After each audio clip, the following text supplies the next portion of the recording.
Sanjay Gupta, MD, Saturday, 4:30 Eastern on CNN. When this happened with your crew members and you started thinking about this, because obviously you have thought about this, did you start doing things differently? I presume you still try and mitigate your risk as much as you can, don't you? Well, what happened for me, I was up on the Bering Sea on a crab boat. This is years ago, and I was frightened. We were in 30-foot seas, and we were still working. The crew's out on a stack of crab pots, 30 feet in the air. We're lashing them together. And when you're 30 feet in the air on the deck of a crab boat and you look down, the deck of the boat looks like the top of your shoe when you're standing up, except it's doing this. Right. And I'm hanging on, and I just can't even, A, I can't believe I'm up here, B, I can't believe we're working. I go into the wheelhouse and I say to the captain, "Hello, OSHA?" And he looks at me and he kind of laughs and he points out the window and he says, "Ocean."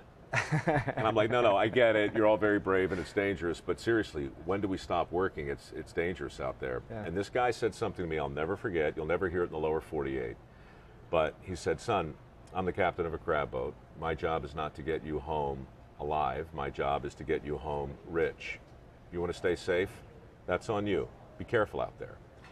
Nobody had ever said that to me. Now, I'm not saying that's a good idea. I'm not saying we should employ that. But to answer your question, what that did to me was cause me to walk around for the rest of the day like this. I made sure everything in the way of safety gear was on right. I took no chances because for the first time ever, the boss told me That's fascinating. that my well-being was my responsibility. And I don't think we hear that quite enough. And so when I say safety third, it's such a ridiculous thing to hear that it takes you out of your pattern. At least it did with my crew. Yeah. And it was the way we reminded each other that, look, it doesn't matter.